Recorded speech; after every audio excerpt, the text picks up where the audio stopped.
adá ọpẹ́ fún Ọlọ́run ọba wo la dúpẹ́ fún ọba tó pa wá lálẹ́ àná tó jí wa sórí mọ́lẹ̀ alààyè láàárọ̀ yìí ẹ̀rí bá a bá lọ tá a bá bọ̀ náà ọ̀dọ̀ Ọlọ́run ọba náà lápadà wá fàbọ̀ sí adúpẹ́ fún Ọlọ́run ọba tó ṣe bẹ́ẹ̀ fún wa atọrọ gẹ́gẹ́ fún anabi wa Muhammad sallallahu alayhi wa sallam ọlọ́mọṣẹ́ bá wa kí anabi wa Muhammad àwọn sàhábì anabi wa Muhammad tàbí tabi'in ọlọ́mọ bá wa kẹ́ gbogbo wọn tó fi kárí gbogbo àwọn àfáwà pátá àmín àti dé sórí ìwòran yín NTA Channel 10 nílé iṣẹ́ wa alálùbáríkà Ozama Communication inshallah barakatul Islam náà ni a wà ní orí ẹ̀ láàárọ̀ yìí tí àwọn bàbá wa Alhaj Tajudeen Káyọ̀dé Osama tí wọ́n jẹ́ alágbàtẹrù ètò náà ọlọ́run kó mọ́ṣẹ́ bá wa dúpẹ́ ní ọwọ́ bàbá náà bí wọ́n ti ń gbìyànjú tí wọ́n rí wa wò ní ketekete nílé iṣẹ́ wa NTA ọlọ́run dákun mọ́ṣẹ́ mọ́dún bàbá náà ní ládàá rẹ̀ àmín la hawla wala quwwata illa billahi al-aliyyil azim. Orúkọ tèmi tí màá máa darí ètò lónìí Marufuddin Bon Mustapha Alibowi inshallah òun ni orúkọ ti tèmi.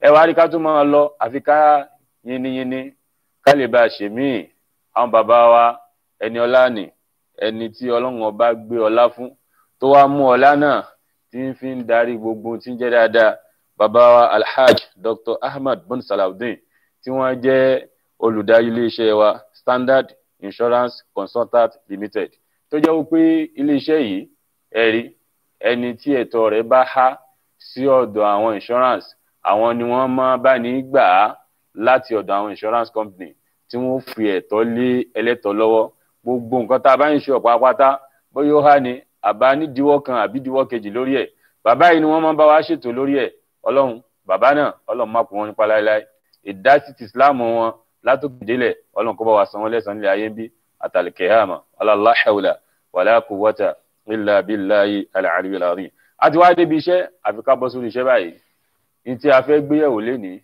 ọ̀rọ̀ kan tó lágbára ni kí ni nǹkan tí a fẹ́ gbéyẹ̀wò òun náà ni ojúṣe ọ̀dọ́ láwùjọ ṣùgbọ́n ká tó débẹ̀ yẹn náà ẹ jẹ́ sáré lókè lọ́hùn tá a bá dé torí pé mo ti wá àwọn èèyàn lọ sórílẹ̀ ayé pé ta ló lè bá wa yànnà ní ètò yìí wọ́n sì ti wà ń kalẹ̀ pẹ̀lú mi tí n bá dé inshallah màá máa fi wọ́n hàn yín ẹ jẹ́ sáré lókè lọ́hùn náà bàbá Osama bismillah.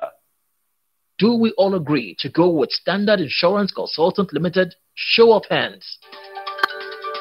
Done at Standard Insurance Consultant Limited. Our standard of integrity, trust, and credibility stands us out since 1980. We are the first among equals in providing quality services in insurance brokerage, oil and gas, aviation, special risk and kidnapping, mining, marine haul and cargo, travel, automobile, construction, medical, including coronavirus, and many more. We provide services to both individual and corporate organizations locally and internationally. Standard Insurance Consultant Limited pays serious attention to claim settlement. Our choice in a selection of financially secured risk carriers is mind-soothing to our numerous clients. Our strict compliance to regulatory guidelines of the National Insurance Commission is non-negotiable. Visit our head office today or any of our branches across the globe. Standard Insurance Consultant Limited for over 4 decades. Our standard stands us out. Ẹni pàdákẹ́ tara ẹ̀ á pàdákẹ́ ọ̀rẹ́ mi má gba ìsàn láàyè o. Báìsàn bá gbé ẹ sọ́lẹ̀ tó lọ sí bàárà lọ sí gbòòrò tó jẹ́ wípé ìṣèlú ni. Ilé iṣẹ́ kan bẹ́ẹ̀ tí mo mọ̀ tó fi tewétegbò ṣọmọ aráyé lóore. FM International ni ó tọ́ lọ. Wọ́n bá ẹ wá solution sọ̀rọ̀. Ilé-iṣẹ́ àlùbáríkà kan bẹ́ẹ̀ ńlẹ̀ yìí ọba ló fi ta wá lọ́rẹ. Yemkem International ká tọ́jú ènìyàn kó dúró déédéé. Iṣẹ́ ìríjú wa ní ìtọ́jú ara ẹni lábẹ́lé léwu tó pọ̀ jù. Èyí ló mú wa pèsè irinṣẹ́ ìgbàlódé lónírúurú fún àyẹ̀wò ara látòkè délẹ̀ tinútòde. Àwọn onímọ̀ nípa àlera tó wà ń kalẹ̀ láti kẹ̀yìn gẹ̀gẹ̀. Ẹ tètè gbéra ńlẹ̀. Ẹ lọ sí Yemkem tó bá wà nítòsí. Olú ilé-iṣẹ́ wa ní Yemkem Plaza 205 Ẹ̀gbẹ́dá Ìdímùrò 12 bus stop Ẹ̀gbẹ́dá. Ẹ̀rọ ìbánisọ̀rọ̀ wa ní 0705 555 9009. Ẹ̀ka Yemkem ní 334 Ìkòdú Road Ìdí Ìrókò bus stop Maryland. Ẹ̀rọ ìbánisọ̀rọ̀ wa ní 0803 485 7027. Yemkem International ló ní ìlera rẹ ọrọ̀ rẹ ni. Inshallah akin káàbọ̀ sórí ètò yín ètò wa Barakat Islam. Inshallah ẹ rí pé gbogbo ètò wa níjọjọ́ Friday a máa gbádùn ara wa bóyìnbó tí máa gbádùn tí táwa ńlẹ̀ wá ń yà yín náà tá a máa gbádùn ẹ̀kọ́ gbóná ọlọ́mọdé ojú ẹnì kọ̀ọ̀kan wa lọ́nà fún insha Allah. A ti dé sórí ètò yín Barakat Islam lẹ́ẹ̀kan sí i. A sọ pé n ta fẹ́ gbéyẹ̀wò lénìí òun náà ni ojúṣe ọ̀dọ́ nínú Islam. Lẹ́ẹ̀kan sí i ká tó máa lọ a tún kí bàbá wa Dr. Ahmad bin Salahuddin tí wọ́n ń dá sí ètò wa yìí. Bàbá Ọlọ́run dákun má jẹ́ kí ọlá wọn má jẹ́ kó rẹ̀yìn láéláé. A sọ fún wa lẹ́ẹ̀kan gbogbo ẹni tó bá fẹ́ gba ẹ̀tọ́ rẹ̀ lọ́wọ́ àwọn insurance bóyá o gbé mọ́tò kan síbẹ̀ ni bóyá o gbélé kan síbẹ̀ ni àbí nǹkan kan síbẹ̀ ni bàbá yìí máa bá ní gba ẹ̀tọ́ lọ́wọ́ àwọn insurance fún ẹ kíni o fẹ́lẹ́tọ̀ kódà bójú ọ̀rọ̀ coronavirus tó ṣẹ̀ṣẹ̀ lọ lẹ́nu ọjọ́ mẹ́ta ọlọ́mọdé ayúrò ẹ̀ mọ́ òun náà ni bàbá yìí á máa bá ní gba ẹ̀tọ́ wa lọ́wọ́ ẹlẹ́tọ̀ fún ẹlẹ́tọ̀ ọlọ́mọba wa ṣẹlẹ́kùn dáadáa bàbá náà la hawla wala quwwata illa billahi al-aliyyil azim. Mo sọ fún wa lẹ́ẹ̀kan pé àlejò mi ti wà lórí kalẹ̀ àwọn bàbá wa tí wọ́n máa bá wa yànnà náà ètò ti èní kí ni tọ́pìkì wa òun náà ni ojúṣe ọ̀dọ́ nínú Islam. A ti wá jáde síta a ti wẹ́ni bí ẹni a ti wéèyàn bí èèyàn tó jẹ́ wípé wọ́n ó bá wa yànnà náà ọ̀rọ̀ náà ojúṣe ọ̀dọ́ nínú láwùjọ àti ní gbogbo àgbáńlá ayé pátápátá. Mo ń fi tí ọwọ́ àti àpọ́nlé dárúkọ àwọn bàbá wa náà tí Ọlọ́run bá pè wọ́n dá sọ̀rọ̀ ọ̀tọ̀ ni kéèyàn dá sọ̀rọ̀ fún rẹ̀ ọ̀tọ̀ ni kọ́lọ́run wá pè yàn dá sọ̀rọ̀. Bàbá wa Fadilatu Sheikh Alhaj Ridwanullahi Ọlárẹ̀wájú Alim Bello Senator Olúwadámiláre Senator. Assalamu alaikum warahmatullahi wabarakatuh. Wa alaikumus salam warahmatullahi wabarakatuh. Ọlọ́mọṣẹ́ jẹ́ àrí bàbá náà pẹ́ ọlọ́mọṣẹ́ jẹ́ kárí pẹ́ ní gbogbo ìgbà náà ni a máa ń pè yín tí ẹ máa ń dá wa lóhùn gbogbo ọjọ́ tí ẹ̀yin náà bá ń pè Ọlọ́run ọlọ́mọṣẹ́ máa dá yín lóhùn insha Allah. Ẹ jẹ́ kí a bọ́ síbi iṣẹ́ ń sìn insha Allah. Bàbá tí a fẹ́ gbé yẹ̀wò gẹ́gẹ́ bí a ti sọ tẹ́lẹ̀ òun náà ni ojúṣe ọ̀dọ́ láwùjọ. Tá bá kọ́kọ́ wò ó kí là ń pè ní ọ̀dọ́ lákọ̀ọ́kọ́ sà. Bismillahir rahmanir rahim innal hamdalillahi nahmaduhu wa nasta'inuhu wassalatu wassalamu ala sayyidina Muhammadin sallallahu alayhi wa sallam. A dúpẹ́ fún Ọlọ́run a tọrọ ìkẹ́ ìgẹ̀ fún Ànábì wa Muhammad iléeṣẹ́ tí Ọlọ́run ní jẹ́ kí ó dàrú. Àmín. Ọlọ́run fún wa sọ àwọn èèyàn tó fẹ́ gbọ́ Ọlọ́run fún wọn gbọ́ kó sì ṣe wá láǹfààní. Àmín. In tó ń pè ní ọ̀dọ́ in tí ò le rárá ni tàbá ní dára wa ní àmú torí pé gbogbo wa fúnra wa láti mọ̀ tó ń pè ní youth ṣùgbọ́n ní èyí tí a ní gbára wa lásìkò in tí wọ́n ń pè ní ọ̀dọ́ fahiya marhalatun allati tatawassat hayatul insan bayna at-tafula wa shaykhuha. Òun ni stage tí ó wà stage kan tó wà láàrin méjì ọmọ kékeré àti àgbàlagbà ìyẹn ní pé ìgbà tá wà lọ́mọ òpónlò àti ìgbà tá wà ní arúgbó stage tó wà láàrin wọn yẹn ló ń pè ní ọ̀dọ́. So that is 15-year-old to 35-year-old. Àwọn kan dẹ̀ ti sọ pé 15-year-old to 40 years old gbogbo tó bá wù kó jẹ́ ọ̀dọ́ ojú bẹ́ẹ̀ lọ ní tẹ̀síwájú díẹ̀. So wàhùn abniyatun lati tuqamu alayha al-mujtama'at al-qawiyya. So wọ́n ọ̀dọ́ dà gẹ́gẹ́ bí ilé tí gbogbo èèyàn fẹ́ wá sá sínú ẹ̀ tó yẹ pé tí ilé yẹn ò bá ti dà so wàhálà ti dé bá gbogbo ara ilé tó fẹ́ wá gbénu ilé ò ní ṣe gbé fún wọn. So ibi tá bá ti rọ̀dọ̀ àti rí ìgbésí ayé rọrùn. Masha Allah. So ibi tá bá dẹ̀ tún ti rí ọ̀dọ́ tó wáyé pọ̀ dọ̀ burúkú àti rí ìgbésí ayé ìnira. Bó jẹ́ ń bọ̀ abẹ́ yẹn mo kàn fẹ́ ká mọ ṣókí nípa tí wọ́n ń pè lọ́dọ̀ ni àwọn bàbá ti jẹ́ kó yé wa ń sìn pé níta ń pè lọ́dọ̀ a lè sọ pé bẹ̀rẹ̀ láti 15 years sí 35 àwọn kan dẹ̀ ní láti 15 yẹn sí 40 gbogbo tó bá ṣáàrí ó jẹ́ nínú méjèèjì ìyẹn ni pé gbogbo àsìkò tá a bá wà ní kékeré ká tó di pé àdàgbà yẹn là ń pè lọ́dọ̀. Ok tá a bá mọ̀ yẹn sà tá a bá wá fẹ́ wo pàtàkì ọ̀dọ́ láwùjọ kí la lè pè ní pàtàkì ọ̀dọ́ gangan nínú àwùjọ wa. Pàtàkì ọ̀dọ́ láwùjọ ó pọ̀ gan ṣùgbọ́n ní èyí tó mọ níwọ̀nba àkọ́kọ́ ni pé pàtàkì ọ̀dọ́ láwùjọ tá a bá ti rí ọ̀dọ́ ọ̀pọ̀lọpọ̀ nǹkan la lè ṣe bí iṣẹ́ torí pé ladehim alukudura ọ̀dọ́ máa ń ní agbára so gbogbo àwọn iṣẹ́ tó le tó yẹ kí tá a bá ti rẹ́ni ṣe tó bá sì gbélẹ̀ yóò kó ìdààmú bá àwùjọ ọ̀dọ́ la máa rí tó máa ṣe arúgbó ò lè ṣe arúgbó ò lè bẹ́ látòkè àbí kó máa gun kó máa ro kankéré láti ìsàlẹ̀ lọ sí òkè arúgbó ò lè ṣe ọ̀dọ́ ló lè ṣe. Ẹlẹ́ẹ̀kejì láwùjọ mímọ̀ gan gbogbo bí tẹ́ bá rí tí wọ́n bá ti ní ẹ̀kọ́ tó yanrantí ọ̀dọ́ lẹ́ẹ̀bà ọ̀dọ́ kan tó yanjú lẹ́ẹ̀bà tó jẹ́ activist níbẹ̀ so tó bá dórí mímọ̀ ọ̀dọ́ náà ni kódà tó fi dórí ìjọsìn ẹni tí èèyàn lè fọ̀dọ́ ṣe èèyàn lè fi àgbà ṣe ọ̀nà tó lè ṣe wáàsí tó lè kúrò láti bí lọ lọ́kọjà lọ káàkiri ní wáàsí mẹ́ta lójúmọ́ mẹ́rin láti kọ́ àwọn èèyàn lẹ́kọ̀ọ́ yóò jẹ́ ọ̀dọ́. So kí ló fa gbogbo eléyìí? A fún wọn lágbára. Àsìkò ẹ̀dẹ̀ rí làákàyè àti ìmọ̀ wọn ó máa ń mú bérebére torí pé máa fẹ́ mọ̀ sí ni fún ọ̀dọ́ tó bá jẹ́ ọ̀dọ́ dáadáa. ayakumullah. Ìyẹn ni pé pàtàkì ọ̀dọ́ bí wọ́n ti sọ fún wa ó ní pé gbogbo tá a bá máa ṣe láwùjọ ọ̀dọ́ ló lè ṣe. Bá a bá ti rí ọ̀dọ́ gidi ní àwùjọ yẹn ò lè gbèrú àbí bẹ́ẹ̀ kọ́ ni, kò lè dàgbàsókè rárá. kò ní dàgbàsókè rárá. Ọlọ́run dákun jẹ́ ká máa rí àwùjọ dáadáa nínú àwùjọ wa, ká máa rí ọ̀dọ́ dáadáa nínú àwùjọ wa. Tá bá wá ń sọ̀rọ̀ ọ̀dọ́ ìsà, ǹjẹ́ Ọlọ́run ti ẹ̀ dá sí nínú Al-Qur'an Al-Karim? Because gbogbo ohun tí bá ń ṣẹlẹ̀ nínú ayé tá a wá rí àyà fún nínú Al-Qur'an àbí a rí àdìsí Ànábì wa Muhammad sallallahu alayhi wa sallam, ṣe mọ̀ pé ọ̀rọ̀ bẹ́ẹ̀ àfikà kò dànù. Ǹjẹ́ a lè rí àyà Qur'an fọ́dọ̀ yìí fáwọn ọ̀rọ̀ ọ̀dọ́ yìí nínú Al-Qur'an? Ọ̀rọ̀ ọ̀dọ́ nínú Qur'an ó jẹ́ ọ̀rọ̀ tó pọ̀ gan torí pé Ọlọ́run fi ọ̀dọ́ kọ́ wa lẹ́kọ̀ọ́ gan. Tá bá lọ wọnú Suratu Rum àyà 54 Ọlọ́run sọ wípé bismillahir rahmanir rahim ní Allahu alladhi khalaqakum min da'fin summa ja'ala min ba'di da'fin quwwatan. Allahu akbar. Ọlọ́run ní èmi ni mo dá yín láti gbà tẹ́ wà lọ́mọ kékeré àti nígbà tẹ́ ẹ̀ lágbára tẹ́ ń jẹ́ ọ̀lẹ.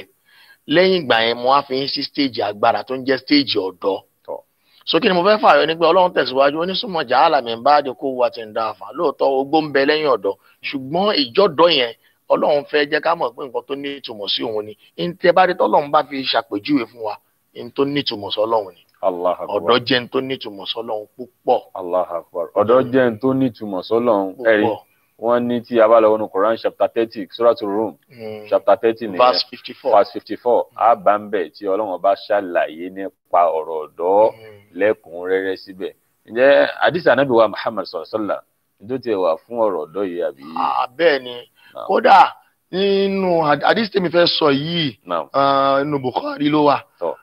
Ó dẹ̀ jẹ́ àdìsí tó jẹ́ gbajúgbajà torí pé àdìsí yẹn Ànábì fi yànnàná ọ̀rọ̀ tó pọ̀ ni ó dẹ̀ fi ṣàlàyé gbogbo àwọn méjèèjì tá Ànábì dárúkọ nínú àdìsí yẹn wọ́n jẹ́ pride fún Ànábì wọ́n dẹ̀ jẹ́ pride fún Islam.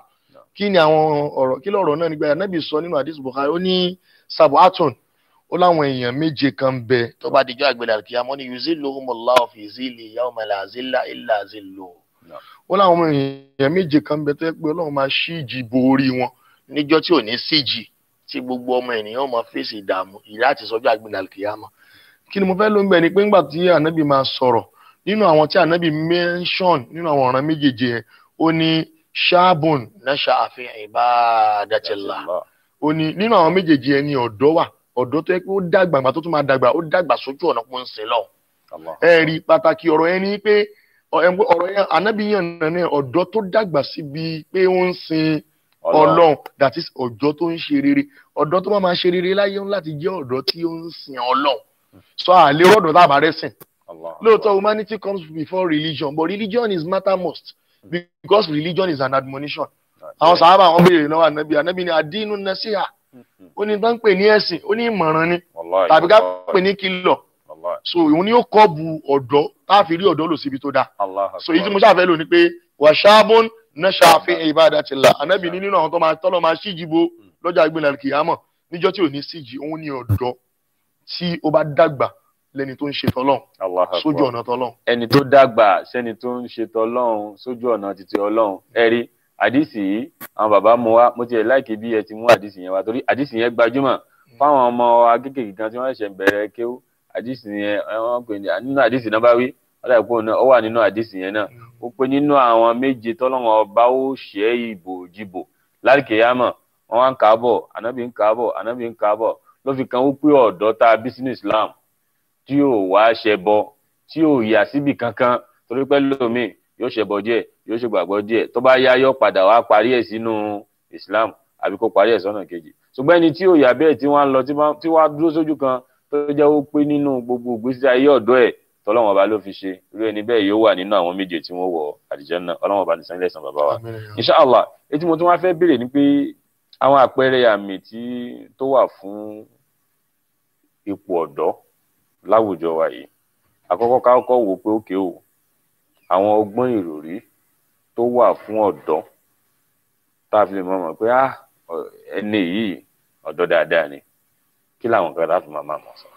ẹn tá bá fẹ́ mọ̀ pọ̀dọ̀ dáadáa lèèyàn alákọ̀ọ́kọ́ òun ni ijadul afkar so ọpọlọ amú bérebére gan yóò tètè mọ ro nǹkan tó dẹ̀ yẹ pé tí ó bá mí sí wa yóò jẹ́ positive tẹ́ fi wá wò pé ṣe ẹ máa ṣe mọ̀ lára ìròrí àwọn èèyàn yóò mọ̀ á pè ní ságẹ́sì gbà kí ló ti forí ṣe kí ló ti fi làákàyè ṣe torí pé kí ni ẹ ṣe fresh so ìròrí wọn máa ń yàtọ̀ ọ̀dọ́ gidi ìròrí ẹ gbọ́dọ̀ yàtọ̀ sí ti gbogbo ẹni àwọn person torí ọ̀dọ́ ni ó mú nǹkan tuntun wá tí nǹkan bá fẹ́ bàjẹ́ tí nǹkan bá fẹ́ bàjẹ́ tá àmọ́ bá ṣe fẹ́ ṣe ó dá kákó lọ bọ́dọ̀ torí ẹ̀ bá pé ẹlẹ́ẹ̀kejì òun ni wípé agbára tí mo sọ lẹ́ẹ̀kan yẹn wọ́n á lágbára láti ṣe iṣẹ́ tó pọ̀ kódà nínú àwọn pàtàkì àwọn sáyìn ọ̀dọ́ òun ni ìláyà ẹ rí pé abóòdì tó bá ti di àsìkò ọdún ẹ̀ nǹkan tí ó lè ṣe tẹ́lẹ̀tẹ́lẹ̀ àbí tí ó lè dá sí tẹ́lẹ̀tẹ́lẹ̀ nínú ọ̀rọ̀ làákàyà sọ pé ó lè dá sí tó dẹ̀ máa rí wàhùmà lẹ́dínà yahmiluna liwa òdìfà ánìlúwàtọ̀ hálẹ̀ àrbì tó bá di àsìkò ogun ní ìsìn ọ̀dọ́ lẹ́rìí tí ó gbà wájú ẹ̀ lè arúgbó kan kó bọ́ tàǹgbà tí wọ́n bá ní wọ́n fẹ́ jagun ǹjẹ́ ọ̀kọ̀ọ̀kọ̀ rò ní pé eegun tó wọn fi ṣe àmọ́ dọ̀ yàtọ̀ kí ni ẹ̀ ibi tá ti fẹ́ lo eegun àrọ̀dọ̀ ibi tá ti fẹ́ lo ìní àyà àlọ́ ọ̀dọ̀ àárí ọ̀dọ̀ ibi tá ti fẹ́ lo ìní ìmọ̀ àti ọgbọ́n àti òye àrọ̀dọ̀ almost in every situation la gbọ́dọ̀ ti rí ọ̀dọ̀ àtàṣọ àwọn sáìn tàbí mọ̀dọ́ nìyẹn so ó jù báyẹn lọ tí àyè bá gbà wá láti tẹ̀síwájú lórí ẹ̀. mo jẹ́ fẹ́ ká kọ́wọ́ bọnú ibìkan mẹ́ níbi agbára akin yẹn ṣe mọ̀ pọ́dọ̀ mi máa wà tó jẹ́ pé tó bá ń ṣakin báyìí àwọn èèyàn fẹ́ máa rí pé bóyá ó ń yájú àbí nǹkan kan ṣe ìyájú yẹn náà ṣe nínú akin náà ni àbí ṣe mọ̀ pé ẹlòmíì tí mo fẹ́ gbà lérò rẹ̀ ni pé yíyájú tó ń yájú yẹn àwọn èèyàn máa sọ pé lágbájá lárífín lágbájá ní kinní kan ṣùgbọ́n ìyájú titi ẹ̀ ó fẹ́ fi gba wájú lórí pé òun mọ̀ nǹkan tí òun ṣe ni. ìyẹn la fi sọ fún wa wípé ṣe rí pé ìgbà tí mo fẹ́ hadith pọ̀ tí mo lè fi púrúfù ọ̀dọ́ ṣùgbọ́n ṣe rí nínú tó kó bá àwùjọ wa ni pé ká sọ pé a fẹ́ mú tuntun wá nígbà míì so ẹ bá fẹ́ júwe nǹkan fún yẹn fi tí ó máa tètè yé ẹ fi júwe fún so nítorí kí n mention hadith yẹn gbogbo ìbẹ̀rẹ̀ dé yẹn ní wọ́n ṣáàbù náà ṣàfihàn ìbádà tilẹ̀ gbogbo àwọn hadith ibi táwọn ẹbí ti sọ wípé tó bá dijọ́ gbẹ̀dẹ̀ kìámọ̀ ká tó gbẹ́sẹ̀ márùn-ún wọ́n béèrè àwọn nǹkan márùn-ún kan lọ́wọ́ wa nínú wọn ni ṣàbábákà kọ́bùlà orí mú ká pé bó ṣe lu ọdún ẹ̀ kó tó dàgbà nǹkan kalẹ̀ mọ́ mú yẹ wà táwọn hadith mi ṣùgbọ́n tí mo fẹ́ lò bí ṣáàbùn náà ṣàfihàn ìbádà ti láì gangan nìyẹn ẹni tí ó máa wọ àlìjánnà òun ni ọ̀dọ́ tó já sí pé ó ń dàgbà sókè lójú ọ̀nà tọlọ́hun tà Ànábì wa Muhammad sallallahu alaihi wasallam so ẹ lè so nǹkan yẹn ló máa kọ́ọ̀bù ìwà burúkú yẹn so náà ní ìsìn ọ̀dọ́ tó bá fẹ́ yájú tó bá ti ka Quran tó ti mú obi tọ́lọ́hun ti bá wa sọ̀rọ̀ nípa pé yẹn máa ń lẹ́kọ̀ọ́ ni so ọ̀dọ́ tó bá fẹ́ yájú àbí tó bá fẹ́ ṣìwà Quran ó kọ́ọ̀bù ẹ̀ ẹ̀sìn ó kọ́ọ̀bù ẹ̀ ọ̀rọ̀ ó kọ́ọ̀bù ẹ̀ ọ̀rọ̀ Ànábì ó kọ́ọ̀bù ẹ̀ sallallahu alaihi wasallam so ìyẹn ni a fi lè mọ̀ ìyàtọ̀ láàrin ọ̀dọ́ dáadáa àti ọ̀dọ́ burúkú. ayakumullah ibi tí mo fẹ́ ká tọwọ́ bọ̀ gangan nìyẹn torí pé ọ̀dọ́ mi wà ìyájú ẹ̀ ìlákin ẹ̀ ń gbà míì á padà máa rí i pé ọmọ burúkú lélẹ́yìí ìmọ̀ sáré gbawájú ẹ̀ ń gbà míì á padà máa rí i pé eléyìí kì í ṣèyàn dáadáa tó bá dàgbà bá lórí irú kan báyìí yóò padà yàyàkuyà ni ṣùgbọ́n ọ̀dọ́ tí máa ń ṣakin lérí dáadáa tó jẹ́ pé gbogbo ìwà tí ń wù fi ń tẹ̀lé ti Al-Qur'anul Karim yẹn là ń pè ní ọ̀dọ́ dáadáa bàbá ọlọ́run bá wa san ilé san dáadáa níbi tí ẹ bá wà yà sí yẹn ká tún wá wò pé nínú àwọn àpẹẹrẹ tá a fi lè mọ ọ̀dọ́ dáadáa yẹn náà ni ìnírètí tá a bá pé ọ̀dọ́ kan wà báyìí ó lákin lóòótọ́ kí làwọn ìrètí tá a lè máa retí látọ̀dọ̀ ẹ̀ sá.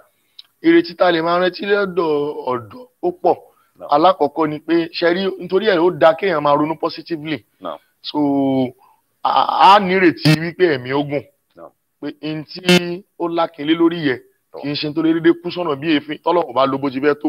Allahu Akbar. so n tí ọ̀dọ́ bá lákin lé lórí àfẹ́ ká kún lọ́wọ́ torí pé tí kìíní yẹn bá succeed kìíní yẹn máa take ọ̀pọ̀lọpọ̀ àsìkò tó yẹ pé n tó bá dẹ̀ ti take time á tún ráwọn èèyàn tí ó tún tẹ̀síwájú lórí kìíní yẹn lọ́fi sọ wípé gbogbo ohun tí ọmọdé bá ṣe yóò máa tẹ̀síwájú náà ni tó bá ti yẹ kó ṣe lójú ọ̀nà tọ́lọ̀ Ànábì wa Muhammad èyí kan nìyẹn náà àwọn ìrètí ẹlẹ́ẹ̀kejì ni wípé tí a ní lọ́dọ̀ ọ̀dọ́ òun ni pé ọkàn mọ́ balẹ̀ tí ọ̀dọ́ bá wà ẹ rí i pé kódà àwọn bàbá wa gan-an nílé wọ́n ti bá débi pé àwọn òde kan wà ń sìn wọ́n ní àwọn onídìí ká tún lọ́rù yẹn mọ́ ẹ̀yin ọmọ ní kẹsí kí ni ẹni fẹ́ lọ reason ni pé wọ́n ní ajá àsìn òun ló mọ ehoro sí yín lé so ọ̀dọ́ ló lè bá àwọn èèyàn burúkú sọ̀rọ̀ torí pé ó máa hàn tí wọ́n fi ń sọ̀rọ̀ gẹ́gẹ́ bí ọ̀dọ́ àwọn ọ̀dọ́ láwọn ahọ́n kan tó yẹ pé tó máa dórí ipò ọ̀dọ́ ló máa ń dé tí kì í sí ọ̀dọ́ gan nílé ṣàlàyé bóun ṣe rí kẹ́sẹ̀ gbogbo ẹ̀ ló ń gbọ́ nínú fíìmù àbí ló ń gbọ́ lẹ́nu oníkálukú gan ní tiẹ̀ personally philosophically ìwọ gan ó kàn notice pé kí ló prompt àwọn èdè báyìí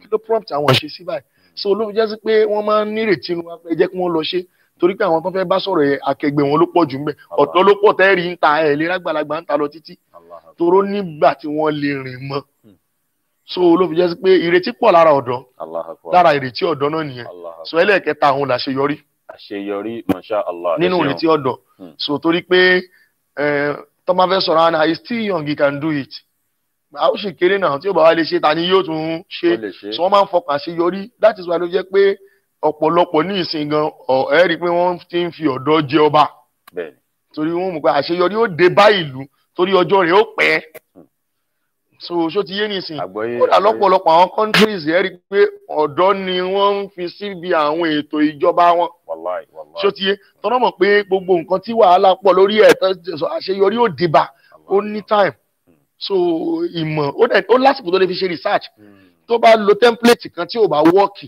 ó tún ní àǹfààní àtàsìkò láti tún lo template míì torí ìjọ́dọ̀ yẹn so ìrètí ẹ̀ pọ̀. ìrètí ọ̀jọ̀dọ̀ ó pọ̀. pàtàkì jùlọ àṣeyọrí. ẹ̀bẹ̀rẹ̀ nǹkan ìrètí ọ̀dọ́ ó pọ̀ pàtàkì jùlọ àṣeyọrí ìyẹn ni pé gbogbo téèyàn bá ń ṣe náà kéèyàn tún láṣeyọrí ńbẹ̀ ó ṣe pàtàkì Ọlọ́run bá wa san yín lẹ́san dáadáa ìyẹn ni pé gbogbo ẹ̀yin àwa tá a jọ̀dọ̀ kí n má sọ pé gbogbo ẹ̀yin tẹ́ jọ̀dọ̀ because ọ̀dọ́ lèmi náà tí ò dàrú rárá gbogbo àwa tá a jọ̀dọ̀ àfi ká múra sí ìròrí wa yìí ká mọ wá retí ká mọ wá bẹ lọ́hùn àṣeyọrí lórí ẹ̀ ká sì máa ṣe nǹkan tá a fi mọ tẹ̀lé tọ́lọ́hùn àti tànàbí wa Muhammad bàbá wa Ọlọ́run bá wa san yín lẹ́san dáadáa ẹ̀rí àwọn bàbá wa tí wọ́n bá wa sọ̀rọ̀ láti ẹ̀kan yìí àwọn náà ni Fadilatu Sheikh Ridwanullahi Olúwadámiláre Alim Bello the senator Ọlọ́run dákun mọ́ṣẹ́ jẹ́ kí á rí àwọn bàbá wa pẹ́ a ní lẹ́ẹ̀kan sí bá a ti pè yín Ọlọ́run jẹ́ kí gbogbo àtẹ̀yìn náà bá ń pọ̀ Ọlọ́run kó máa bá wa dá yín lọ eléyìí tí mo tún wá fẹ́ ká lọ torí àwọn èèyàn ti ń pè wọlé kó tó di pé àbọ̀ sórí àgúnbẹ̀ láàárín àwọn ojúṣe ọ̀dọ́ ní ìdàgbàsókè ní àwùjọ wa káwò báyà nínú ìlú wa tá a wà nísìn àwọn ojúṣe ọ̀dọ́ táwọn ọ̀dọ́ lè ṣe tó jẹ́ pé ìlú wa ó fi máa dàgbàsókè tá a fi ní máa rí tí ò dáa látọwọ́ ọ̀dọ́ tá a máa rí tó dáa látọwọ́ ọ̀dọ́ kí làwọn nǹkan tó dọ̀ wọ́n lè mọ̀ ṣe sá. ó pọ̀ but alákọ̀ọ́kọ́ mo kọ́kọ́ fẹ́ rò pé kí wọ́n dàgbé bóyá yóò dàbí pé yẹn wà self-center but kò sọ́gbọ́n ta fẹ́ dá tí ò ń ṣe pé ibẹ̀ láti máa gbé. bẹ́ẹ̀ni. ojúṣe ọ̀dọ́ lákọ̀ọ́kọ́ ni pé kó kọ́kọ́ mójútó ìmọ̀. Masha Allah. Masha Allah. ìmọ̀ torí pé ìmọ̀ gbogbo alamọ bíi kódà irú àwọn anábì wa Suleiman àtànábì wa Dáúdà nígbà pé ní Suratu Rum náà ni wọ́n fi ìmọ̀ wọ́n fi ṣe fáàrí. wọ́n fàdọ́nà alákẹ́sírin mìíràn alámìnà nǹkan kan mìíràn rántí àyà yẹn dáadáa.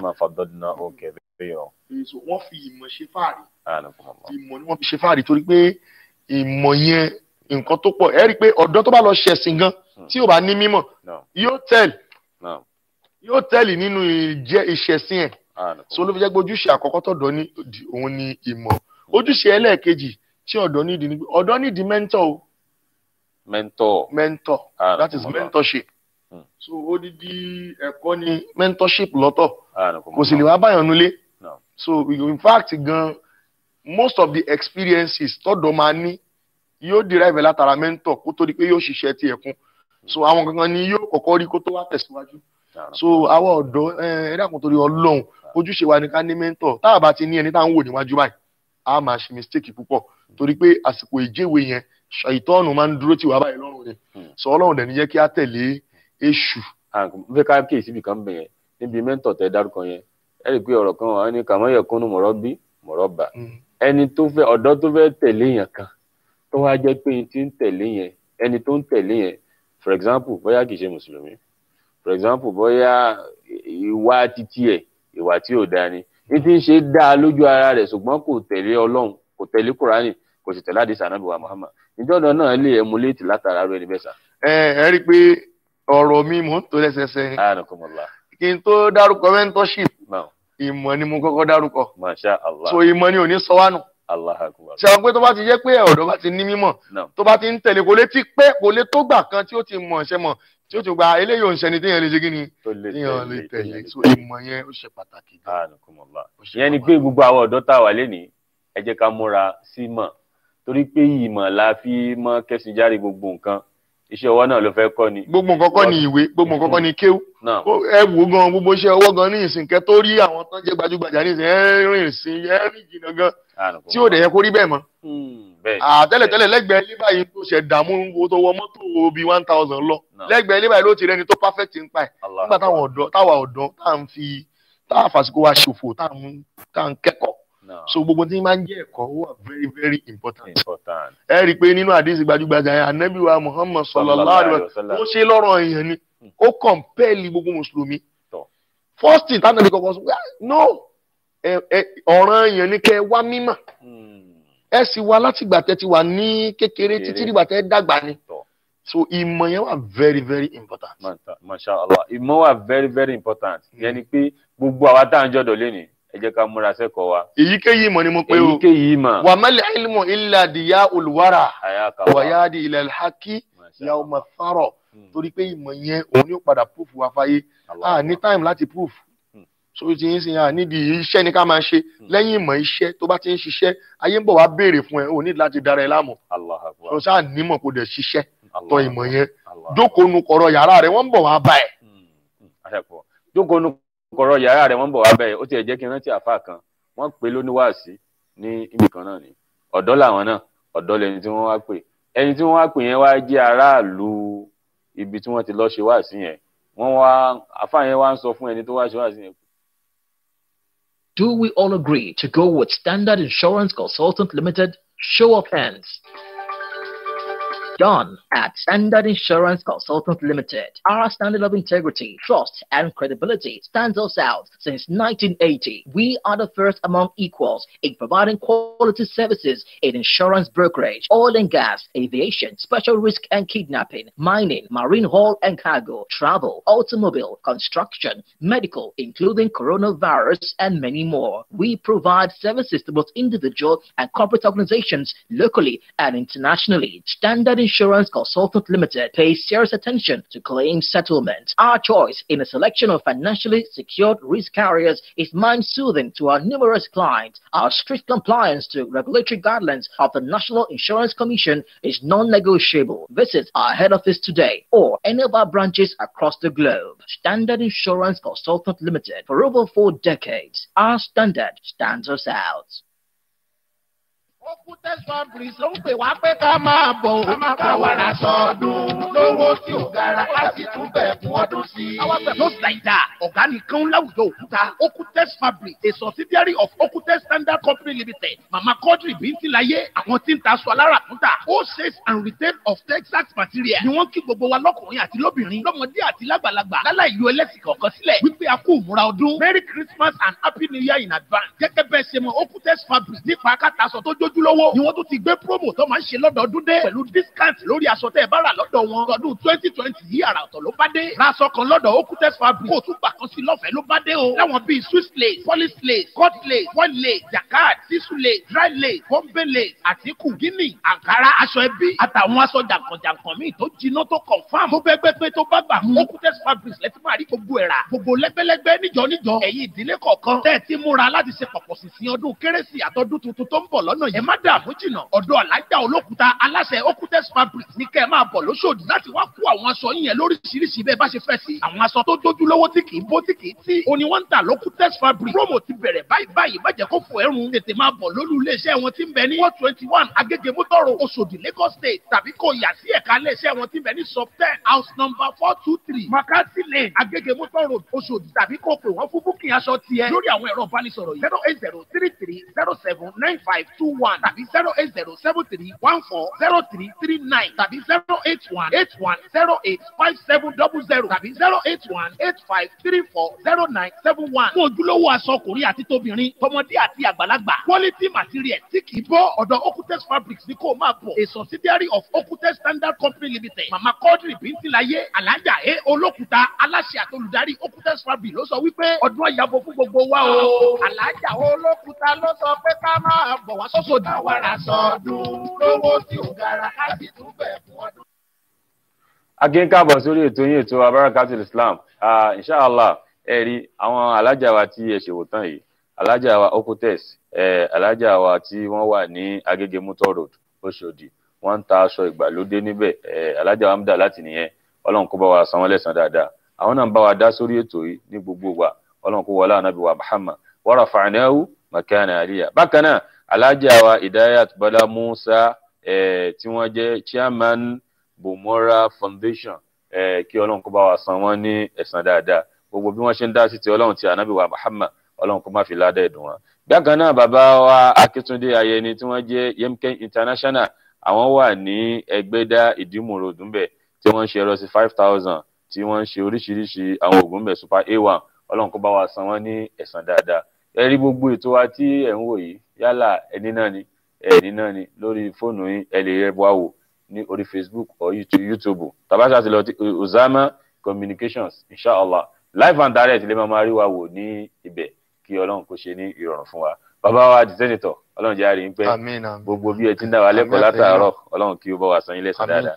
Ní tí à ń sọ̀rọ̀ lẹ́ẹ̀kan kó tó di pa lọ sí ibi ìpolówó ọjà ní ojúṣe ọ̀dọ́ nínú ìlú. Ìmọ̀ tẹ̀lé tọlọ́run tànábì látara mẹ́ńtọ̀ àwọn tí à ń tẹ̀lé. Bẹ́ẹ̀ ni mo sọ wípé ìmọ̀ yẹn ni ó ṣe kókó. Wọn á ní wà mẹ́la ilmu illa diya olùwàrà. Ìmọ̀ tá à ń sọ yìí gangan ṣe rí ẹlòmíì ò mọ value rẹ̀. Ṣé understand mi? Ṣe rí ìmọ̀ diya olùwàrọ̀ ni ìmọ̀ ló máa ń sọ elékìísà dónígbà aṣọ. Allahu Akbar. Ẹni tó ń bọ̀ lánàá táyé ò tiẹ̀ mọ̀ wípé èèyàn ń bọ̀ àbí ẹnìkan ni, ìmọ̀ ló ń sọ dẹni táyé ń wá pé wò. Kì í ṣe agbára, kì í ṣe ìrìnkúrìn. Nínú ọ̀rọ̀ tí mo fẹ́ tún gbọ́ stress, mo sọ pé tó jókòó nu kọ̀rọ̀ yàrá ẹ̀ wọ́n bọ̀ wá bẹ́ẹ̀ má ṣì mí gbọ́. Torí pé ọ̀rọ̀ tẹ̀rí ẹ̀ ó ṣòro sọ. Ó ṣòro sọ púpọ̀. Mi ní pé tó bá ní mọ̀tò kó wá jókòó sí inú kọ̀rọ̀ yàrá rẹ̀, àfìmọ̀ tó bá yẹ pé kó jókòó sínú yàrá rẹ̀ bíi télọ̀, tí télọ̀ ò bá rówó gba ṣọ́ọ̀bù ní ìsìn, tó bá jókòó nínú yàrá rẹ̀ yóò máa ṣiṣẹ́ táyé yóò máa gbọ́. Bẹ́ẹ̀ ni yóò máa gbaṣẹ́. Gbogbo táà ń sọ ẹlòmíì lè máa kúrò nínú yàrá lálàáfà kó jókòó bá kán sẹ́ẹ̀tì kámẹ́rà fún kó máa ṣe wá sí ẹ̀ fún gbogbo ayé kan máa gbọ́. Táyé bá ń rí pé ó ń lo ìmọ̀ tó dẹ̀ ń sọ ọ̀rọ̀ tó wà rẹ́lífáǹtì, ṣé ẹ̀dá kọ̀rọ̀ yàrá kọ́ ló wà mórí gbogbo ayé tí ń ṣe kí ni? Bọ́lá tí ń rí gbogbo ayé ni ó máa rí. So diya olùwàrà ni wàyá dílẹ̀ àkìyà ọmọ fara níjọ́ tílẹ̀ bá wa fẹ́ po fírí téèyàn dórí ta kò yé mi mọ́, ìmọ̀ ni ó ṣàlàyé fún yàn pé ó ti gbàgbé pànàbì sọ báyìí, ó ti gbàgbé pọ́lọ̀ ń sọ báyìí, ó ti gbàgbé kóòtì Martin Luther nígbà tó ń sọ báyìí. So tó bá mọ kí ó tó mọ̀wé kò ní pé kó má tójú bọ research, òun láti ṣe research. So research rẹ̀ rí anábì kọ́ọ̀pù wa lórí ẹ̀ náà, ó ní tafakaru nínú hadisul kursi, ó ní tafakaru fi khalqillah wala tafakaru fi zatillah. Research tó bá ti ń débi pé ó fẹ́ máa ṣe research, ó fẹ́ máa wádìí Ọlọ́run, ìyẹn ni kó padà sẹ́yìn níbẹ̀ ni ò dáa. Àmọ́ lórí ẹni tí ó lè ṣe research, onímọ̀, ó lè wá ìmọ̀, kó dẹ̀ tójú bọ̀ ọ̀pọ̀lọpọ̀ nǹkan. And then for the critics, so ká tó criticize nǹkan, ẹ jẹ́ ká nímọ̀ nípa ẹ̀. Tá bá wá ìmọ̀ nípa ẹ̀, tá bá wá kíní yìí is of no use nígbà tá nímọ̀ nípa ẹ̀ kan, èèyàn lè máa lọ. Èèyàn lè máa lọ, inshallah èèyàn lè máa lọ. Yẹn ni pé ìmọ̀ la fi ṣe gbogbo nǹkan lé ayé. Ẹ rí i pé Alhaji wa olóògbé kan nínú àwọn tí wọ́n kọrin ọ̀jọ̀gbọ́n Wáídì Àríyọ̀, ó ní ẹ má sọ pé ẹ ti kéwú, ẹ ti gbọ́n, ẹ ti mọ̀ tán. Ẹ má sọ pé ẹ ti kéwú, ẹ ti gbọ́n, ẹ ti mọ̀ tán. Ìmọ̀ sì tún pọ̀ gan tó yàtọ̀ sí tìsọ hìrí. Ìmọ̀ sì tún pọ̀ gan tó yàtọ̀ sá léfù bàtà sá. Ìyẹn ni pé gbogbo ìmọ̀ tá a mọ̀ wá láyé, gbogbo ìmọ̀ ló dáa ká mọ̀ wá. Mọ̀ wá ìmọ̀ ṣẹ̀tàn. O ti kéwú, o ti kàwé. O lè kọ́ṣẹ́. O ti wá kéwú, kàwé náà. Iṣẹ́ náà ló bá kọ́ ni mọ̀ dáadáa. Ìmọ̀ yẹn ni yóò gbé ẹ hàn sí àwùjọ. Ní tí àwọn bàbá wa sẹ́nẹ́tọ̀ tí wọ́n gbìyànjú àti sọ fún wa ni Ọlọ́run kó wa san ilẹ̀ sàn dáadáa. Tá bá wá kò lórí ìlú, tá bá bọ́ sí àgbáyé, ẹ rí i pé àgbáńlá ayé lè ní àwọn kan ìmọ̀ kan ni wọ́n ní tí wọ́n fi ṣe Facebook. Ìmọ̀ kan làwọn kan ní tí wọ́n fi ṣe Twitter tí gbogbo wa ń bọ́ sórí ẹ̀ lénìí WhatsApp. kódà WhatsApp YouTube ǹjẹ́ àwa náà lè láǹfààní bẹ́ẹ̀ báyà yálà kéwù ni àbí nǹkan kan nínú àwùjọ wa yìí. bẹ́ẹ̀ ni àǹfààní bẹ́ẹ̀ wà Anakumullah. ṣùgbọ́n tí a bá ṣọ́ra a máa wà restricted fún àwọn àǹfààní yẹn pàápàá àwọn àfa. Subhanallah. Màá dojú ọ̀rọ̀ yìí kọ àwọn àfa púpọ̀ Naam. màá dẹ̀ fẹ́ kí gbogbo alálàfà bá mi fi etí ìfẹ́ gbọ́ ọ̀rọ̀ yẹn Tọ́. kí wọ́n má fi etí pé kí ni lágbájá ń sọ kí wọ́n má fi etí ẹ̀ gbọ́. Naam. Mi ò wá sí ìgbà yẹn láti wá criticize anybody Masha Allah. torí pé n tó kọjú sẹ́nìkan ẹ̀yìn ló kọ sí ẹlòmíì Ẹlòmíì. ṣùgbọ́n tí mo fi máa dojúkọ àwọn àfa nígbà àwọn àfa ti bìlí pé lẹ́yìn kéwù yìí kò sí nǹkan kan mímọ́. Tọ́. Òun yẹn ló ti ẹ wo gbogbo ń tẹ́sán yín sí technology ni gbogbo nǹkan yẹn pátápátá ó dẹ̀ wà ní Quran pé ká wá. ṣùgbọ́n ìjà wa fi Quran ti wá wá Ayakumullah. kí ni òun fi Quran tiẹ̀ ṣe Subhanallah. ṣó fi ń mislead èèyàn ni àbí fi ń guide èèyàn ó jẹ́ kó o lè derive nǹkan kan láti fi Quran ṣe gan Allah akbar. níṣẹ́ yàtọ̀ fún pé a ṣe wáàsí Akọ́mọ̀nkéwú. akọ́mọ̀nkéwú Tọ́. adásàlátù lẹ́ẹ̀ à ń ṣàdúrà fáwọn èèyàn Tọ́. ó a lè lo ìmọ̀ Quran ó dá sọ̀rọ̀ politics Naam. ó dá sọ̀rọ̀ business Naam. ó dá sọ̀rọ̀ health so you can be a doctor so kò sí nǹkan tí so Quran dá sí gbogbo nǹkan ni tá bá ní encyclopedia of all knowledge n tó fi ń pa ànábì bẹ́ẹ̀ òun ni pé ànábì la sọ Quran fún ẹ wà fún àbúṣe rí ó ní ummiyu allamahu al-bahri wa adaba Bẹ́ẹ̀ni. wa allama al-alamina al-ilma wal adaba Adaba. ẹni tẹ́ rò pé kò lè kọ kò lè kà fún ara Ọlọ́run nù ní mímọ̀ so Wallahi. ìmọ̀ ànábì wà lò fún gbogbo nǹkan ànábì wa Muhammad Sallallahu alayhi wa sallam. he was once a trader Allah. ó ṣòwò rí Bẹ́ẹ̀ni. ó ṣe káràkátà rí ó dẹran jẹ rí Bẹ́ẹ̀ni. kò dẹ̀ ní kó má ṣe dáwà ó ṣàdúrà fáwọn èèyàn náà so Kùránì wa gbogbo nǹkan ló dá sí ẹjẹ́ wá oríṣiríṣi ìmọ̀ ìdágbára wa bá ká látara Kùránì ká má bèèsè lórí kéwù nìkan ká má bèèsè lórí à ń kọ́ ọmọ kéwù nìkan ó kìí ṣe gbogbo bí láti lè lo kéwù ni Kì í ṣe gbogbo bí láti lé ó ṣe gbogbo bí láti lè lo kéwù lè gbé ẹ débì kan Tọ́.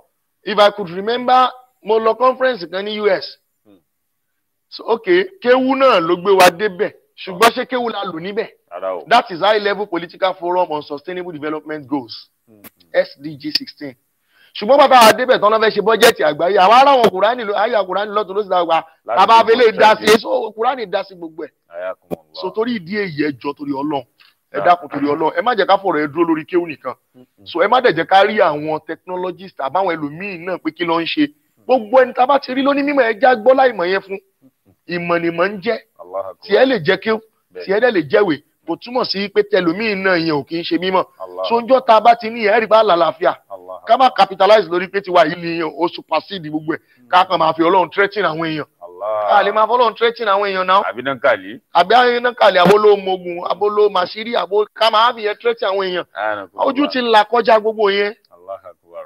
Inshallah bàbá wa adúpẹ́ fún yín púpọ̀ ẹ rí wọ́n jẹ́ kó yé wa pé gbogbo àwa àfáà gbogbo àwọn ọ̀dọ́ àwa gbogbo ọ̀dọ́ àfáà kí a mójútó nǹkan míì a pé ká má mójútó kéwú o a pé ká má mójútó pé à ń kọ́ mọ́ kéwú àbá ń ṣe wá sí. káfà yìí lè díẹ̀ ká tó fi nǹkan míì ká tún ká wo nǹkan míì tí ò tako tako tá a gbé lọ́wọ́. Ọlọ́run tànábì wa Muhammad yẹn táwọn èèyàn tó lè benefit níbẹ̀. Masha Allah táwọn èèyàn lè benefit níbẹ̀ tí wọ́n jẹ àǹfààní níbẹ̀ Ọlọ́run dákun mọ́ṣá ìsan lẹ́sàn bàbá Àmín. dáadáa bàbá wa. Kí n tó máa gbé kọ́ mo fẹ́ ká wo àwọn ọ̀rọ̀ kan sí again àwọn ìwà búburú mi tó yẹ pé tó wọ́pọ̀ láàrin àwùjọ wa láàrin àwọn ọ̀dọ́ bóyá ìwà jàgídíjàgan ni o bóyá nǹkan kan ẹ rí i pé lẹ́nu bí oṣù bíi mélòó kan sẹ́yìn nísìn tí àsìkò tí àwọn èèyàn protest káàkiri nǹkan kan àwọn ọ̀dọ́ kan náà ni wọ́n protest tí wọ́n jẹ́ dáadáa àwọn ọ̀dọ́ kan náà ni wọ́n tún jàgbà báwo la ṣe lè yanjú ilé láwùjọ wa. ṣe rí ọ̀rọ̀ yẹn bẹ́ẹ̀ ṣe rọra sọ̀kalẹ̀ yẹn ọ̀rọ̀ tó kẹnu ni Subhanallah. nítorí pé tí èèyàn bá dá sí tí ò bá forí pípé dá sí á jẹ̀bi àkọ́kọ́ ni pé n tó ní kálukú ń jà sí àtẹni tó ń ẹ rí i pé àwa ọ̀dọ́ tá à ń protest nǹkan kan ló prompt ẹ̀ Bẹ́ẹ̀ni.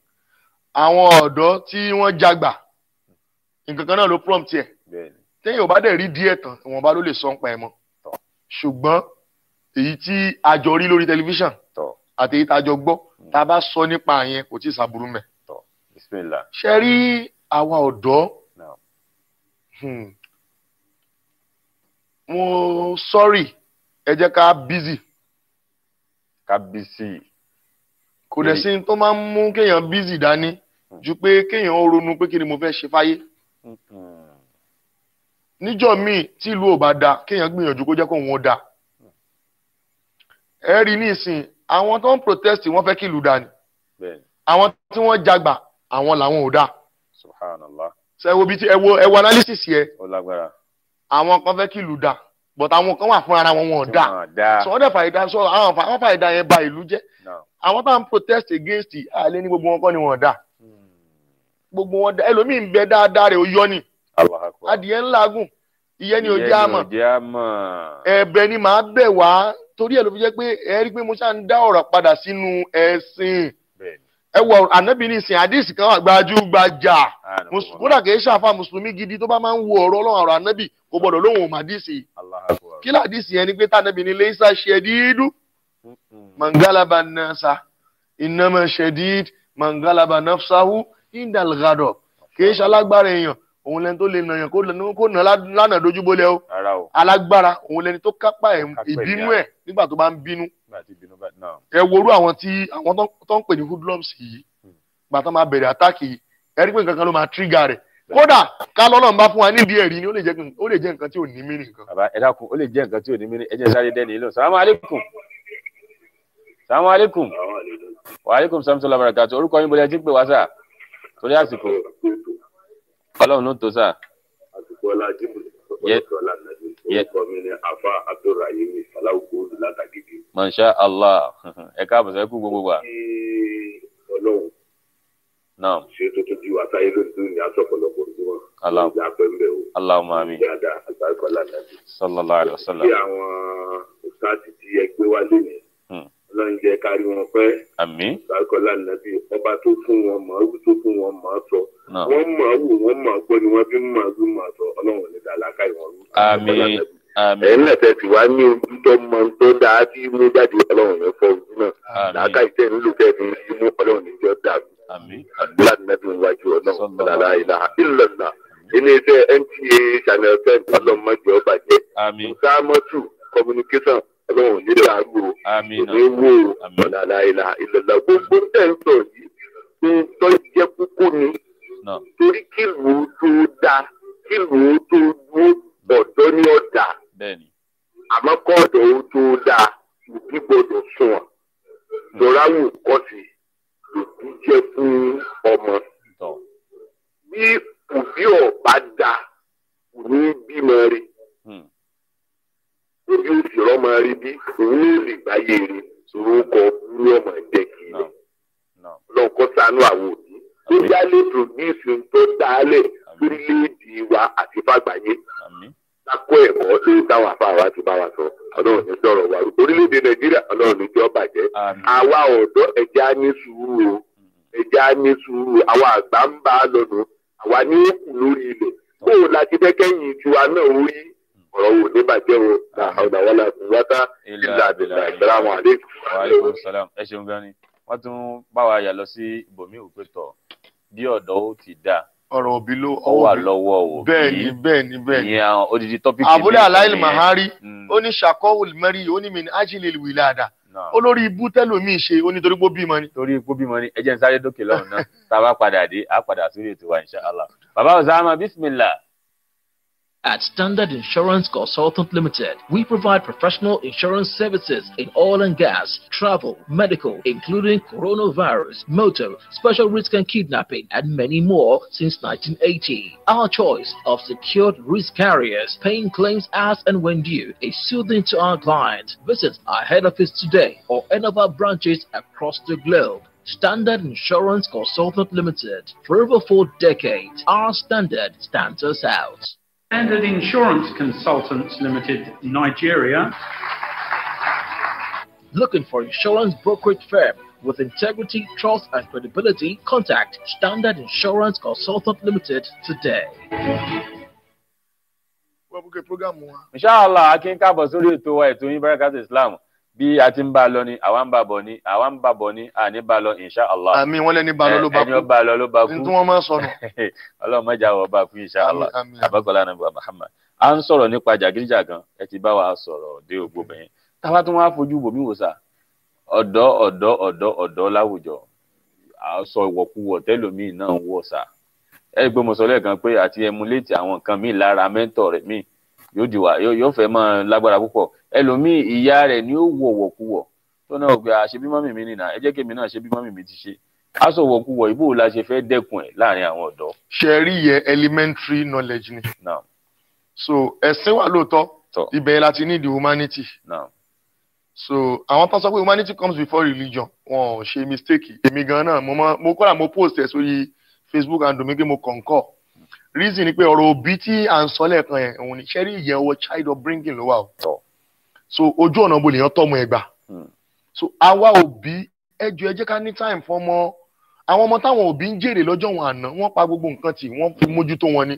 ṣe rí iṣẹ́ ó ń kó bá àwọn ọmọ tó pọ̀ because ìyá ni ilé ẹ̀kọ́ àkọ́kọ́ ìyá tó ti nígbà tí bàbá lọ látàárọ̀ tó ń dé lálẹ́ tí ìyá náà tún ń lọ látàárọ̀ tí ń dé lálẹ́ tọkọ rẹ bá ti ń lọ láàárọ̀ tí ń dé lálẹ́ ìwọ má tún lọ láàárọ̀ kó dé lálẹ́ mọ́ ẹ má jọ ṣòfò alẹ́ because ní tí gbogbo yín jọ ń ṣe wàhálà lé lórí nìyẹn ọlọ́mọ yẹ kẹ́ padà jẹ̀bi wọ́n là rúgbà mọ̀lúdín ní akọ́ ọmọ bí wàá lédè Ìmámù Ṣáfi'í ló sọ bẹ́ẹ̀ ó ní mélòó ọmọ tó yẹ pé àmọ́ àwọn òbí ẹ̀ lánàá ṣùgbọ́n gbà tọmọ yẹn yàre ayé padà mú bí ẹ̀ ẹ wo gómìnà wa Babájídé Sanwó-Olú nìsín èmi àṣepẹ́sì mi ìmọ̀ ẹni tó bí bàbá mi ò mọ bàbá Sanwó-Olú mi ìmọ̀ yẹ ṣùgbọ́n bàtà ti mọ gómìnà nìsín ayé ti mọ gbogbo fámìlì ní gómìnà ní òmò ó ní sharafan yedumu lahu medal abadi tó yẹ pé ọlá àti iyì tí wọ́n mọ bù lọ fún ọmọ yẹn yóò mọ lọ gbére ni wọ́n dẹ̀ máa bù bẹ́ẹ̀ fáwọn òbí náà so iye owó òbí ló wà tọ́pì bá fọ ọlọ́run mọ ọmọ òun lọ́mọ máa mọ ọlọ́run o nítorí ọmọ bá lajú sí òun náà ni ó ṣe. bẹ́ẹ̀ni ẹni tọ́mọ bá lajú sí náà ni ó ṣe mo fẹ́ ká tún sáré lọ bòmí ni pé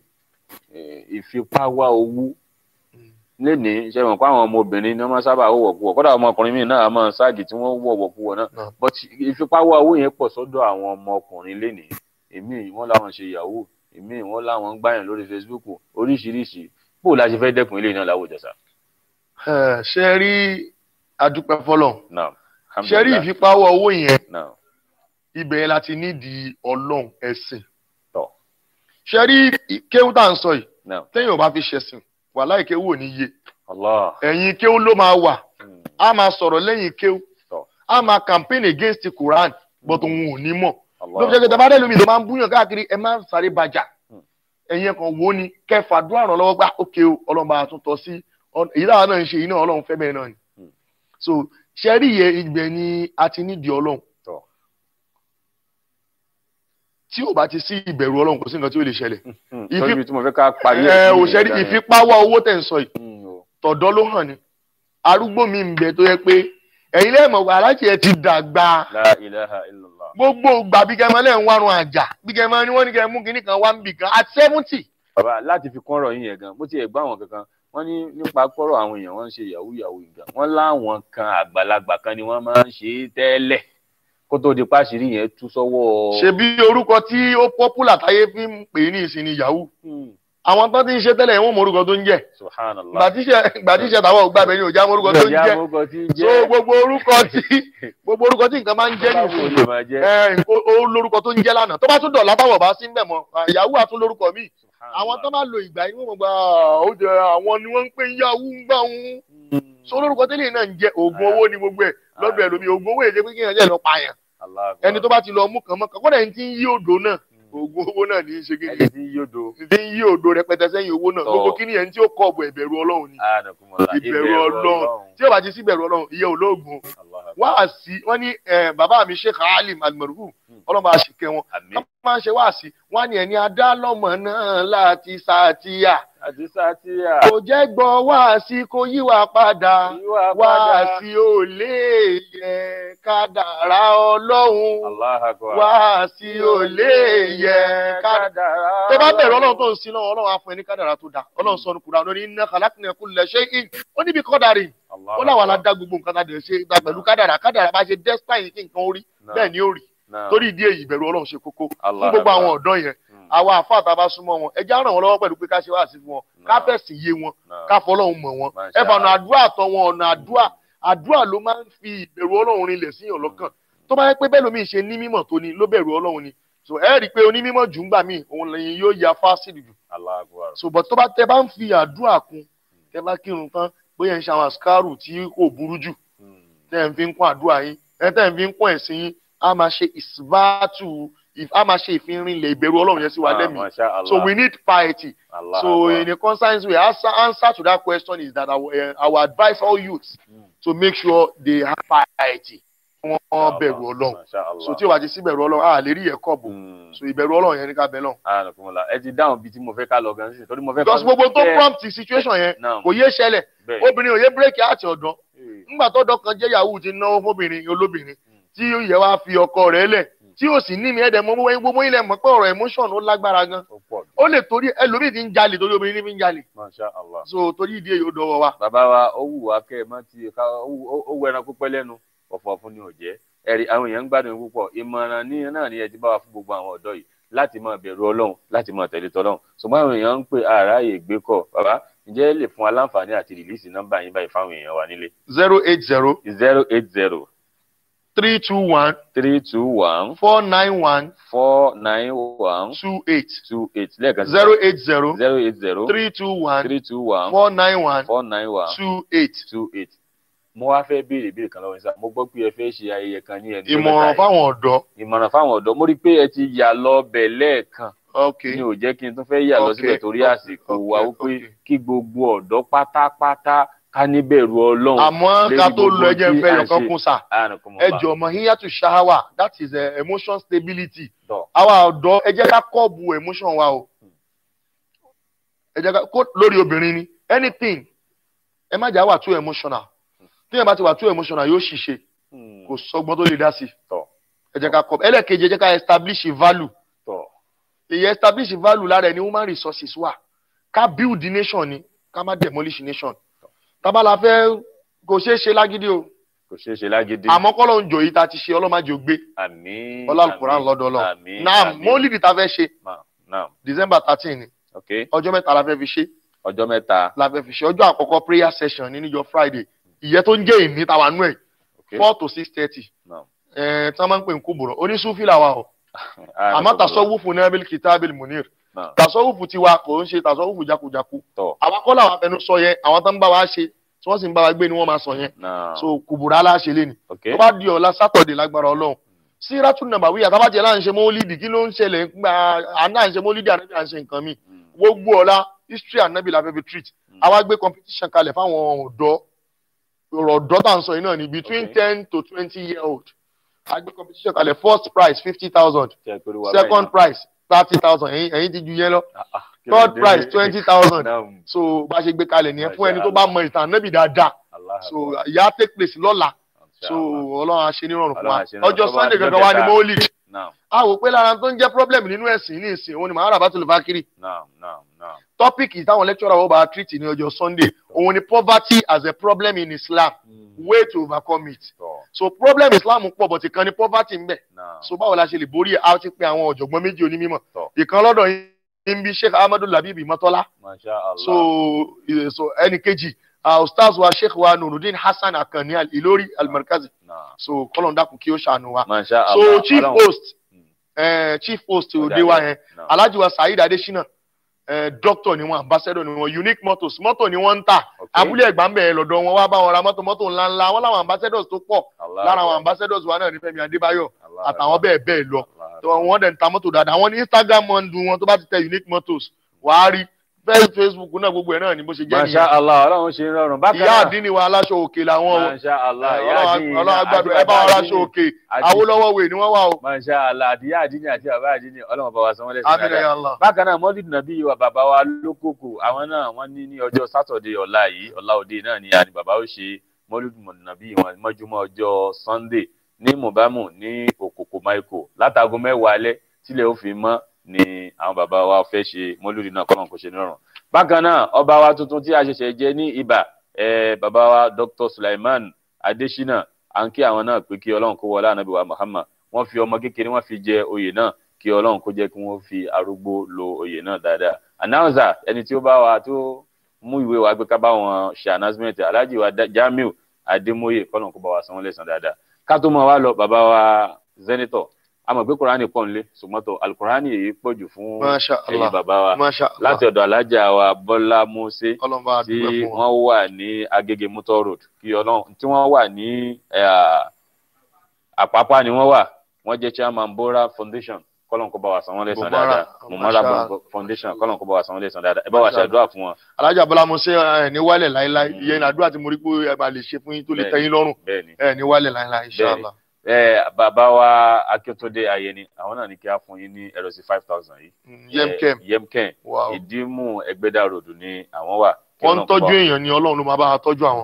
Agbára Ọlọ́run. Bẹ́ẹ̀ni alájà wa Amdalat Oputes àwọn náà ní kí á fún yín ní aṣọ yìí àwọn ni wọ́n wà ní Agége Motor Road tí mo kọ́kọ́ dárúkọ lẹ́ẹ̀kan. So àwọn ni. Lọ́dọ̀ àwa Yorùbá ọmọ ní aṣọ Ọlọ́run ní fọmọ pa wọ́n lẹ́kún. Bẹ́ẹ̀ni Jazakumullahu.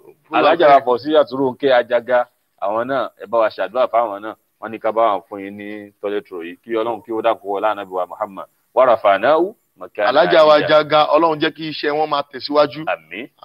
ọlá Al-Qur'an lọ́dọ̀ Ọlọ́run. Àmín ẹ bá wa ṣàdúrà fún gbogbo wọn kọ́lọ́n kó bá wa ṣe dáadáa fún ẹnì ọlá bismillahir rahmanir rahim. Àmín. inna a'tainaka al-kawthar. Àmín. fasalli li rabbika wanhar. Àmín. inna shani'aka wal abtar. Àmín. chapter yìí Ọlọ́run fi dùn Ànábì wa Muhammad nuni nígbà tí bànújẹ́ pọ̀ gbogbo ẹni tó ná tọrọ tó ná kọ́bọ̀ síbi àti bàbá wa Osama àti gbogbo àwa sáàfù lápára Ọlọ́run níjà mọ́ bànújẹ́ o. ọlá Al-Qur'an alájà Muniratu Ọláládé Àdùnní Ọlọ́run níjà kọ́ mọ́ bànújẹ́ o. Àmín. president general náà wọn ní mọ́ bànújẹ́ o. Alhaji Olúbàjò Miftahudeen ẹ ṣeun púpọ̀. Ọlọ́run ṣe rọrùn à ń fi eléyìí dágbére fún ẹnì kọ̀ọ̀kan wa inshallah àwa náà ni a máa wá ẹ̀yin náà ni a máa bá yòókù tún di ìjọ mẹ́jọ inshallah lórúkọ gbogbo àwọn tí a jọ ṣe ètò lẹ́nìí látọ̀dọ̀ bàbá wa Káyọ̀dé Tajudeen Usama tí wọ́n lọ tí wọ́n bọ̀ tí wọ́n jẹ́ kí ètò náà dàrú Ọlọ́run ní dájú sáyẹ ọkàn Alhaji wa Muhammad Jamiu Adémóyè àwọn náà wà níbí bàbá wa àgbàlagbà náà wà níbí àti gbogbo àwọn tí wọ́n wà ní èyí tí ròmù náà àti gbogbo wọn orúkọ tèmi ogún tí yí padà Maharudin Mustapha àlèwòye mò ń wá pé masalam.